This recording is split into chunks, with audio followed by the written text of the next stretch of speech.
बिजली के करंट से दूध वाले की हुई दर्दनाक मौत। बेतिया लाल बाजार भारतीय बीज भंडार के सामने वाली गली में लगभग 11 बजे के करीब बिजली पोल पर दूध वाले ने अपनी साइकिल को खड़ा करने के दरमियान बिजली का जोरदार करंट लगा, जिससे दूध वाले की घटनास्थल पर ही मौत हो गई। स्थानीय लोगों ने इसकी खबर नगर थाना को दिया। सूचना मिलते ही घटनास्थल पर नगर थाना घटनास्थल पर पहुंच 100 को बेतिया गवर्नमेंट मेडिकल कॉलेज भेज दिया। वहीं मौत की सूचना मिलते ही मृतक के घर कोहराम मच गया है। उखाड़े गए पिलर संख्या 436 को यथावत गाड़ दिया गया। आपको बता दें कि इंडो नेपाल सीमा के भिखनाटोड़ी बॉर्डर पर असामाजिक तत्वों द्वारा उखाड़े गए पिलर संख्या 436 को यथावत गाड़ दिया गया है। इसकी जानकारी देते हुए एसएसबी 44वीं बटालियन के प्रभारी कमांडेंट अनिल कुमार सिंह ने बताया कि वरीय पदाधिकारी के आदेश से शनिवार की रात्रि में दो देशों के आपसी सहमति से उखाड़कर फेंके गए पिलर संख्या 436 को यथावत स्थान पर खड़ा कर दिया गया है, जिससे पिलर का विवाद खत्म हो गया है। बताया जा रहा है कि उखाड़े गए पिलर की सूचना मिलते ही एसएसबी के डिप्टी कमांडेंट शैलेश कुमार, सहोदरा थाना अध्यक्ष धनंजय कुमार सिंह दल बल के साथ उखाड़े गए पिलर स्थल के पास पहुंचे। उधर नेपाल सीमा के प्रभारी सहित वरीय पुलिस अधिकारी भी पहुंचे। घंटों दोनों देशों के अधिकारियों द्वारा आपसी विचार विमर्श के बाद उखाड़कर फेंके गए पिलर को यथावत स्थल पर खड़ा कर दिया गया, जिससे उत्पन्न विवाद और दोनों देशों के बीच तनाव समाप्त हो गया है।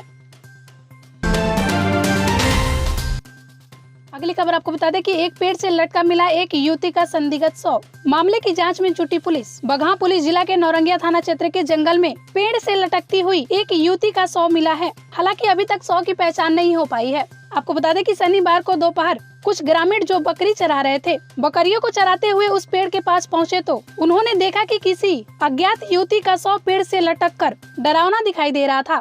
गाँव वालों के द्वारा बिना देरी किए आनन फानन में इसकी सूचना दी गयी। इसी के साथ बताया जा रहा है कि शव को लटकते हुए लगभग 2 दिन हो गए हैं। धनहा गौतम बुद्ध सेतु को जगमगाने के लिए लाखों रुपए खर्च कर लगाया गया सोलर लाइट टाइफिस। उत्तर प्रदेश और बिहार को जोड़ने वाला धनहा गौतम बुद्ध सेतु अधिकारियों की लापरवाही से रात्रि के अंधेरे में डूबा हुआ है। हालांकि राहगीरों को अंधेरे में इस पुल पर सफर न करना पड़े, इसके लिए विभाग के द्वारा लाखों रुपए खर्च कर सोलर लाइट लगाया गया, जो समुचित देखरेख के अभाव और पुल निर्माण निगम के अधिकारियों की लापरवाही के चलते वर्षों से खराब पड़ा है। नतीजन अंधेरे और गड्ढे की वजह से आए दिन लगातार दुर्घटनाएं घट रही है, जिसको लेकर बगहा अनुमंडल के सरपंच संघ के अध्यक्ष जगन्नाथ यादव ने विभागीय अधिकारियों को 1 सप्ताह के अंदर सभी लाइट ठीक कराने की अपील किया है। साथ ही निर्धारित समय तक लाइटिंग व्यवस्था ठीक नहीं होने पर गांधीगिरी आंदोलन की चेतावनी भी दिया है। गौरतलब है कि बगहा अनुमंडल के 4 प्रखंड ठकराहा, भितहा, मधुबनी और पिपरासी और उत्तर प्रदेश को जोड़ने वाली इस गौतम बुद्ध सेतु को रोशनियों से जगमगाने के लिए करीब 123 खंभे लगाकर सोलर लाइट के माध्यम से बिजली प्रवाहित की गई, किंतु समुचित देखरेख के अभाव में महज 1 वर्ष के अंदर ही सभी लाइटें खराब हो गई, जो कई वर्षों से अभी भी खराब पड़ी है, जिससे सरकार की जन कल्याणकारी सोच और राहगीरों की सुनहरी उम्मीदों पर पानी फिर गया है। नतीजन इस पुल पर बने छोटे छोटे जानलेवा गड्ढे रात के अंधेरे में राहगीरों की मुसीबत बनी हुई है।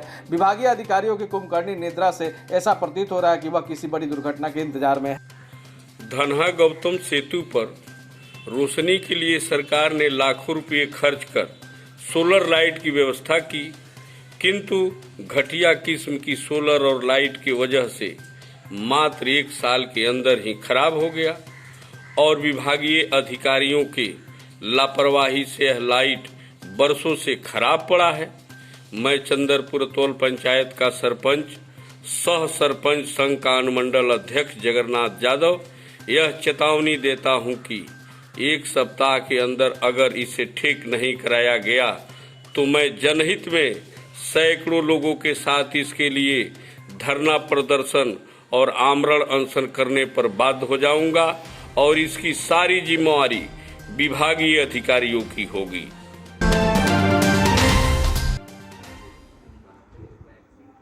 वाल्मीकि नगर रिहायशी इलाकों में जंगली जानवरों के पहुंचने से वन क्षेत्र के ग्रामीणों में दहशत।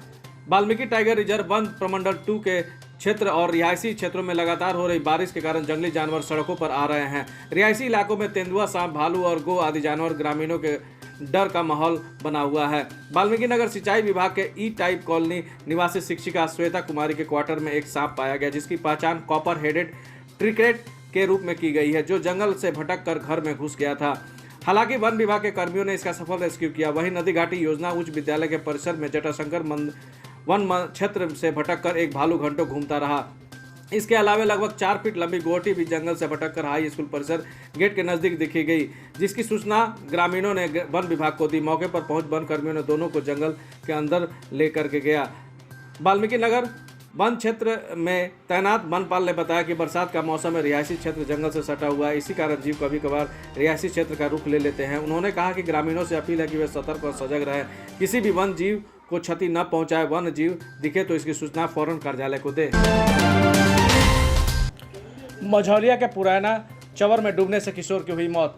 मझौलिया थाना क्षेत्र में रविवार के दिन आम चुनने गए 12 वर्षीय किशोर अख्तर हुसैन की बाबा आगमदास मठ के निकट पुराना चंवर में डूबने से मौत हो गई। इसकी पुष्टि करते हुए पंचायत के मुखिया जितेंद्र कुमार सिंह ने बताया कि मृत किशोर महानागनी पंचायत के पारस पकड़ी वार्ड नंबर 2 निवासी शेख निजामुद्दीन का पुत्र था।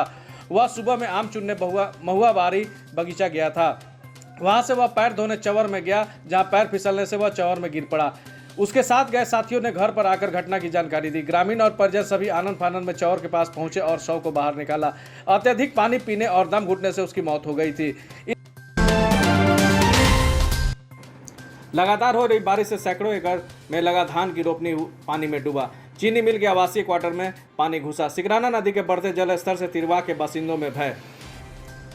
रविवार को अहले सुबह से ही हो रही मूसलाधार बारिश से पूरे जिले में सैकड़ों एकड़ हुई धान की रोपनी डूब गई है। किसान खेतों में मेड़ काटकर पानी निकाल रहे हैं। बारिश थमने का नाम नहीं ले रहा है।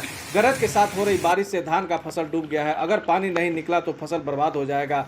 खलार खेतों में यह समस्या अधिक हो गया है। प्रखंड क्षेत्र के मझौलिया, भानाचक, गुरचुरुआ, मोहदीपुर, रामनगर, बनकट, नानोसती, अहवर, शेख आदि क्षेत्रों में खेतों में जल जमा हो गया है, जबकि धान की रोपनी डूब गई है। वहीं प्रखंड